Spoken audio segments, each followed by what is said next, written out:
It's only when it has not happened to you, when it has happened to you or happened to somebody you know, when it has come very close to you, then you will feel the pain of those who have been crying. There is a saying in my place that when others are passing by with their dead relative, it would look like what is being carried in that ambulance, in that coffin, is a log of wood. You will only feel the pain when it becomes your turn to carry someone or to hire an ambulance to take a coffin of someone very close to you. Now, this I'm saying because somebody that you know is also crying out that Nigeria has happened to him. Listen to Rufai Oseni. Nigeria not happen, Nigeria not happen. But I'm happy to announce to you, in the deepest form of sadness, that Nigeria has happened to me this morning. And I'll tell you how. Nigeria has happened to me.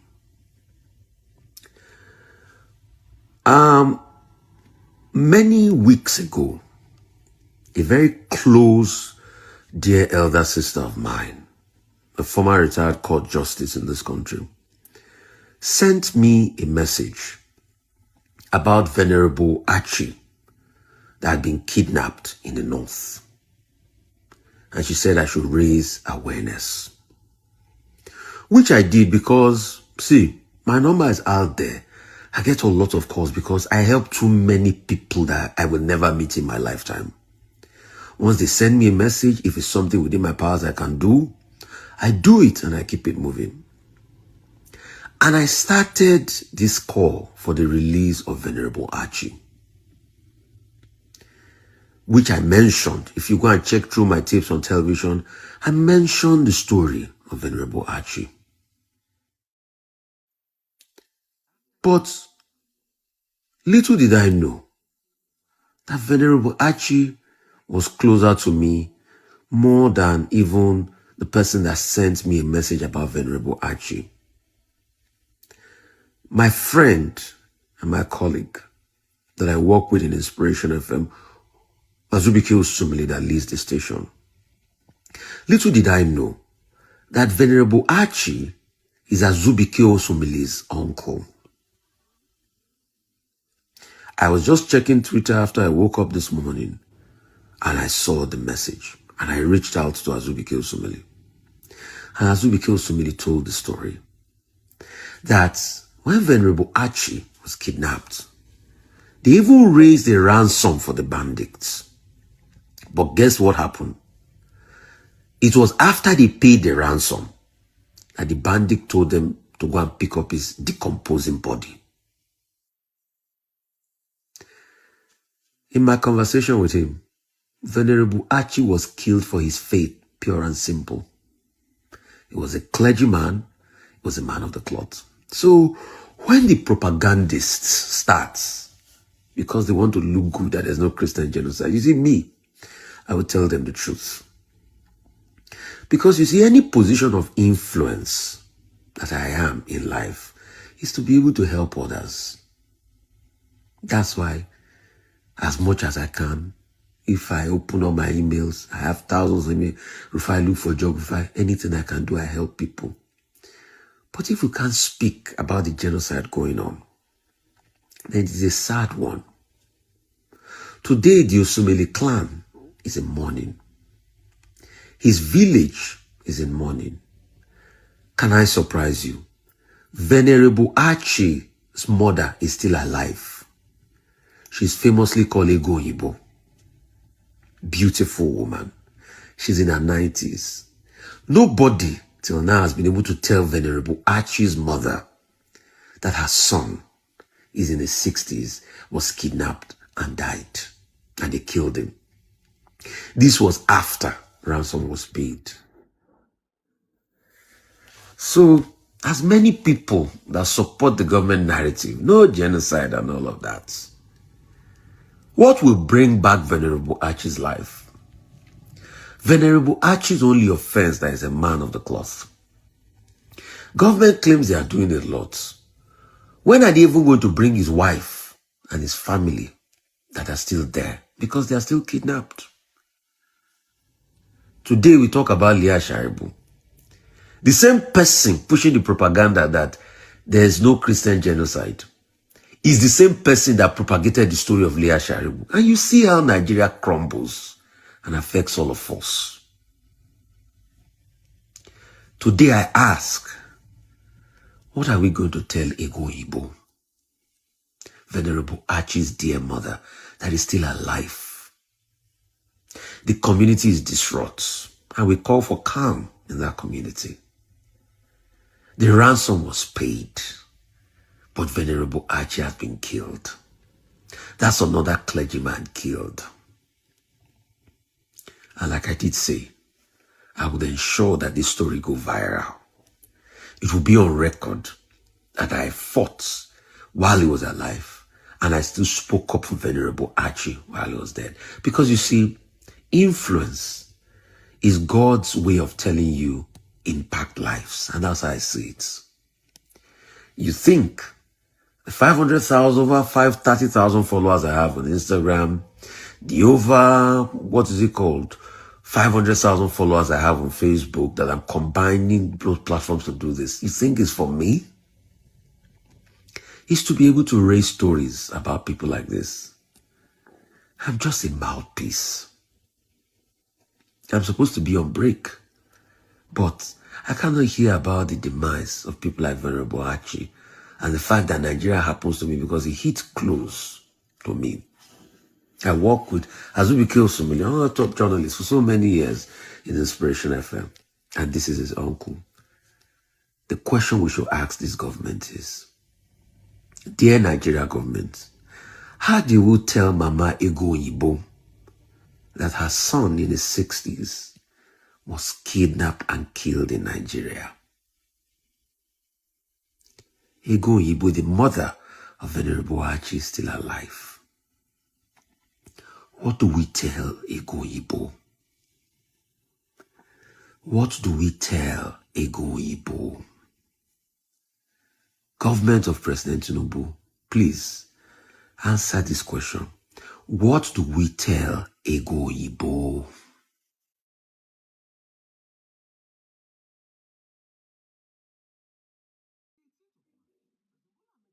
So on the 18th of March, President Bola Ahmed Tinubu addressed the whole nation.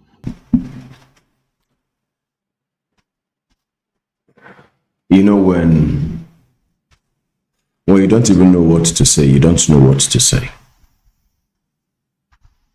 When you're confused, you don't know what to say. So, for those who are saying that this is a hoarse cry, what do you think? For those that are very mindful of the resources, unfortunately, I don't even think America is coming. Unfortunately, I don't believe that Donald Trump will come. Politicians are the same. And unfortunately, the government is not here to help anybody, most especially the Christians. Because when you have a Muslim ticket, Muslim president, Muslim vice president, the House of Assembly is in cahoots with what is happening. How many people are talking?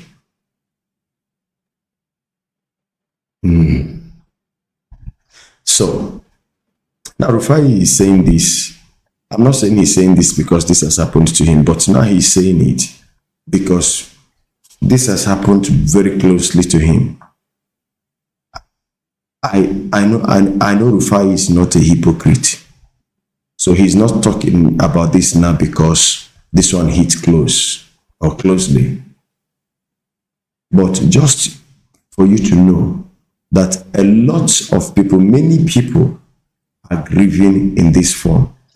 Why would people collect ransom that government should actually have gone after those people? Now, they collected ransom. So was it the dead body of the man that the ransom was paid for? Anyways, Rufai was asking the government something. The government is irresponsible. The government won't do anything. The government, I think, is even happy that Christians are being wiped out. If they're not happy, they should prove it. They should prove us wrong. Because they can really stop. If they want to, they can stop it. If they want to, we don't need America to come and help. They can stop it. But when people who know are crying that majority of the sponsors of these terrorists are also in the government, both in the past and the present government. Okay, let's say they are not in the present government. And when people have named them, mentioned their names, and the government has refused to go after them, what do you think? But we know that the vice president has been fingered and mentioned in many, many videos. Many people have talked about it. But listen to Very Dark Black Man. Because of this reason. He said that he has a report that between the 16th of March 2025 to the 18th of March 2025, that there have been vandalization of pipelines by the militants without the governor doing anything. The governor, Siminalaye Fubara. And he said he has given an immediate stand order to security agencies in Rivers State to ensure safety of life and oil pipelines. He said, with all of this and many more, no good and responsible president will stand by and allow grave situation to continue without taking steps prescribed by the Constitution to address the situation of the state. Then he quoted the Section 305, Paragraph 5 of the 1999 Constitution as amended, and he further invoked that section which declared the state of emergency in Rivers State and further suspended the governor and his deputy for 6 months. So President Bola Ahmed Tinubu addressed Nigeria because he got a report that the pipelines were vandalized by militants. These militants we never saw. He went further to invoke Section 305 of the 1999 Constitution, Paragraph 5. And in that, he suspended the governor for 6 months and declared the state of emergency. Because he said that militants attacked the pipelines. He addressed the nation. Fast forward to now. Terrorists enter church. They buy people, kidnap 38 people. Fast forward to today. Terrorists go school, a Catholic school in Niger State. They carry 312 people. The president have not addressed the nation. Fast forward to today. Terrorists went to Nasarawa State and carried 52 persons. The president did not address the nation. Fast forward to today. Some girls were taken from KB State. I did not see the president addressing the nation on the insecurity we are facing. Instead, President Bola Ahmed Tinubu is declaring the nationwide security emergency and recruitment of additional army and police personnel. How? So you could address the nation because militants vandalized pipelines. And then you send JTF, Joint Task Force, to go to Rivers State to forcefully evict the governor from the government house. Those same soldiers you sent to Rivers State, they should go and fight Boko Haram for us. This same president again, you almost invaded Niger Republic. Which soldiers were you going to send to the Niger Republic? You can use them to fight. Who wants, now you want to recruit people. You cannot even address the nation. Bro, I think I now understand why Donald Trump referred to Nigeria as a disgraced nation. It is a disgrace at this point. It is a disgrace at this point. In the last few weeks, the whole atrocities that have been committed by these terrorists, the militants that made you declare a state of emergency and to invoke the Constitution, they never showed their face. We never saw a video of them. You addressed the whole nation for this reason. But the one that is affecting the whole 36 states, you cannot address us. You cannot tell us the next step. But in Rivers State, you told us the next step. You furthermore suspended the governor, replaced him with a retired military man. You said a president in your words.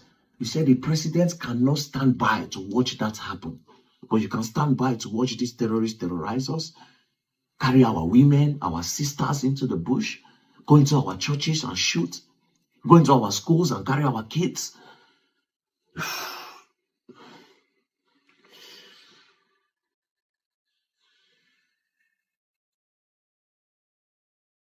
Now you want to recruit people. You're begging that people should come and join recruitment. How much do they even pay the police? Do they treat the police well? Do they treat the police well? These military men, the soldiers, how do they treat them? What is their welfare like? Some of these people are the ones even giving their guns to these terrorists. Some of them are even doing kidnapping because of how the country treats them. But above all things, you could address Nigeria because Wike and Fubara they fight, and because of interest, oil and money. Nobody buy. You declare the state of emergency, you address the full nation. You gave your reason why you are declaring that state of emergency. But now the whole Nigeria, they scatter. They buy people, you cannot address us. I think I understand why Donald Trump referred to Nigeria as a disgraced nation, because this is a disgrace. And it's a shame. Now I understand. Unfortunately, some person that will watch this video will be like, so Very Dark Black Man now is the one you are now using as an example. Shame on you, because he is better. He has spoken more sensible things than some of your pastors, as long as this case is concerned. The so-called president could call state of emergency because primarily he wanted to preserve the oil pipeline. Some of your pastors are actually interested more in the oil pipelines, the resources in Nigeria, than the souls of men and women. Now, does it really matter? Okay, let me even detach myself from speaking like I'm a Christian. Does it really matter who are being killed? What kind of incompetent government is this? Let's say that there is no Christian genocide. Should any group of people have the right to maim and kill and harass and destroy others in this way? So why is the government not reacting? And yeah, he cared more about the petroleum resources. But I bet you, if his son has been kidnapped or his wife kidnapped, he would declare state of emergency. But that tells you the heart of human. That tells you the terrible heart of these people are devils. In fact, the devil is even more lenient. The heart of the devil is purer than these people. The devil himself will be shocked how heartless these people are. And when we revisit this video, and I know you'll be like, it's enough, why bringing it back? But I'll bring it back. There's been clamoring by America that they are killing Christians in Nigeria.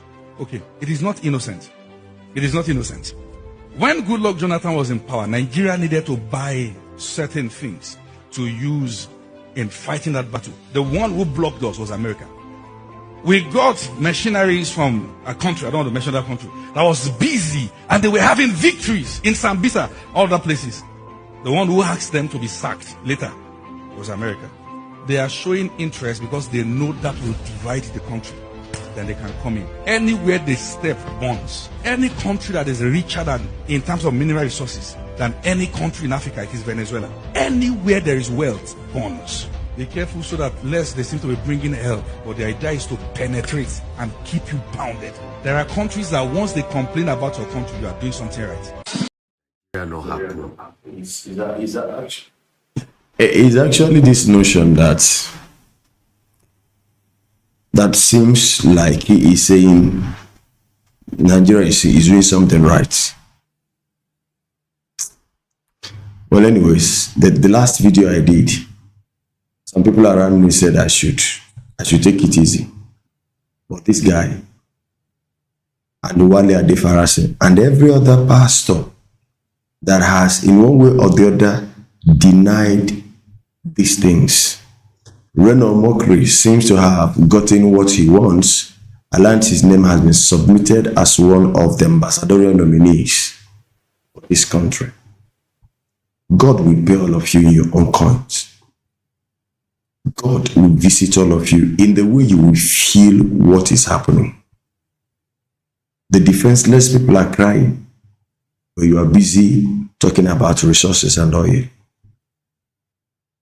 It is well.